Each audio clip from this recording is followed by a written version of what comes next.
come from a car background, a transportation background, and my family started building carriages in 1876. So my father had spent a lot of years in the business.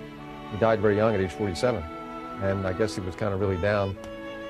And on his deathbed, and we had 2 or 3 days together before he died, he had said to me, Eustace, get out of the car business. Get in some other business. He said the hours are too long, and it's a treadmill.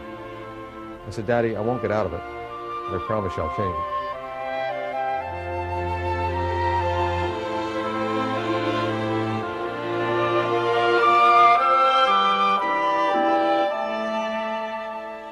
Most people's idea of the automotive pioneer is Henry Ford, the man who changed the mechanics of the business and made cars affordable for the common American. 50 years later, Eustace Wolfington kept his promise to change the auto business, and he became another kind of pioneer. He also created a more affordable way to drive a car. But Wolfington's ideas were based on the mechanics of marketing and finance. I was always looking for the next step in the evolution of our business. And as I started to retail cars, my focus was not so much on what customers paid for a car, but really what was the cost of driving? What did it cost a customer to drive a car? And as I watched my customers come in, I started to realize they were doing a lot of things that worked against them and their cost of driving a car. And this is when he created his concept called the lowest cost of driving. I realized then that someone had to come up with a plan for the customer that didn't base the buying decision on price alone. It made the buying decision based on the price today and what they're going to get for the car trade-in time somewhere down the road. And I began to package cars for my customers, and again, this is back in the early 60s, to help them make the best buying decision at the point of sale, not only based on price, but based on resale. And we called it the cost of driving. At the time, we also realized that a lot of customers would spend money on repairs and maintenance, and it was wasted money. They spent money on cars, but once the money was spent, the car wasn't fixed to their satisfaction. And I knew that I could have fixed the car had it been traded in with me for a lot less money than what they spent to fix the car. So I just came up with the idea of trading cycles. Customers should pick trading cycles based on when they'd like to get their next new car and when it was most economical. So I took these two ideas, picked the right car with the right resale at the point of sale, and picked the right trading cycle that would bring the customer back before they spent money on repairs and maintenance, and when the car was in the most demand as a used car. That I knew would help my customers drive the most car for less money. Wolfington's ideas about the true cost of driving made sense. He went on to research trading cycles throughout the country over a 20-year period and developed his new approach to financing. Then he tried to implement his plan. There was tremendous resistance. Resistance from banks, resistance from manufacturers, resistance from car dealers. It seemed the only one who appreciated the deal was the customer. So we had to develop a lot of training programs to help overcome the attitudes of the salespeople, the dealerships, the financing institutions. And it was a long, hard road. But Wolfington's plan gradually caught on. He single-handedly succeeded in convincing banks for the first time that cars do have guaranteed resale value. And in so doing, he pioneered the first consumer auto lease for the average American customer. We said, why should the customer have to finance what the future value of the car is? Since we are car people, why don't we pre-trade the car at the point of sale? We're car people. We have an idea what it's worth. Let's take that burden away from the customer. Let them only pay for half the car and take options on the other half. Give them all the benefits of ownership, but let's take away all the negative parts of ownership. Let's take away the resale risk away from the customer.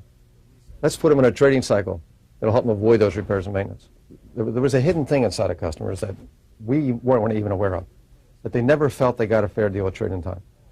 And when they saw that here was someone that would tell them what the future value of the car was, and they wouldn't have to haggle 2 years from now, and would guarantee it, and yet would give them all the upside profit if there weren't any at the end of 2 years, but take away the downside loss. When they saw that they didn't have to pay for the whole car, they only had to pay for part of the car, and you drive the whole car. It just appealed to customers. And they would compare it both ways. I mean, part of the, we took the mystery out of it. In other words, we let a customer see what the selling price of the car is, what the resale value of the car is. We let them figure out their own payments. Wolfington's revolutionary finance plan began generating a great deal of interest.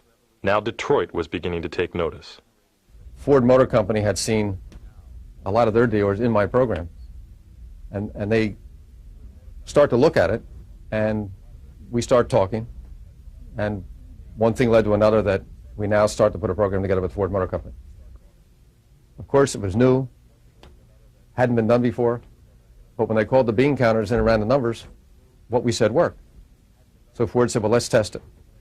And of course, my first test was Mr. Bob Tasca from a little place called Seekonk, Mass. And the only reason that he and I met was a marketing manager at Ford Motor Company called me and said, I'm going to send a guy down to you that's either the greatest BSer in the world or a genius, one or the other.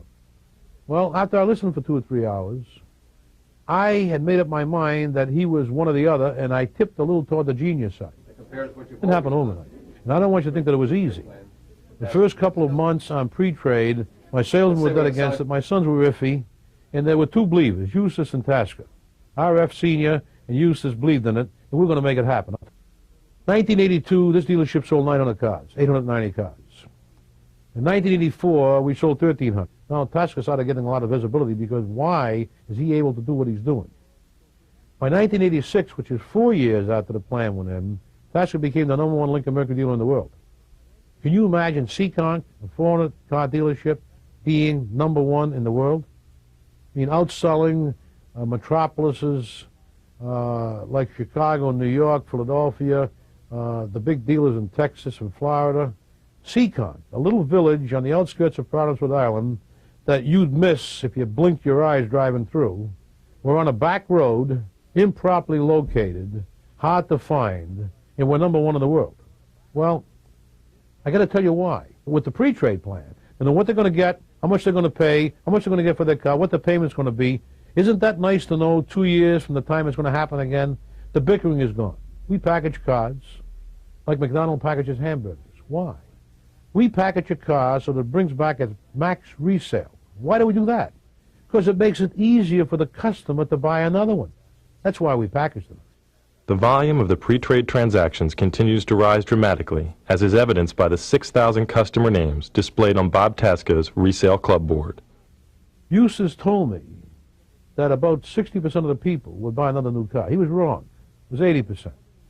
The one thing with Eustace Wolfington was, in his endeavor to be absolutely clear and honest and straightforward with his plan, he was very conservative.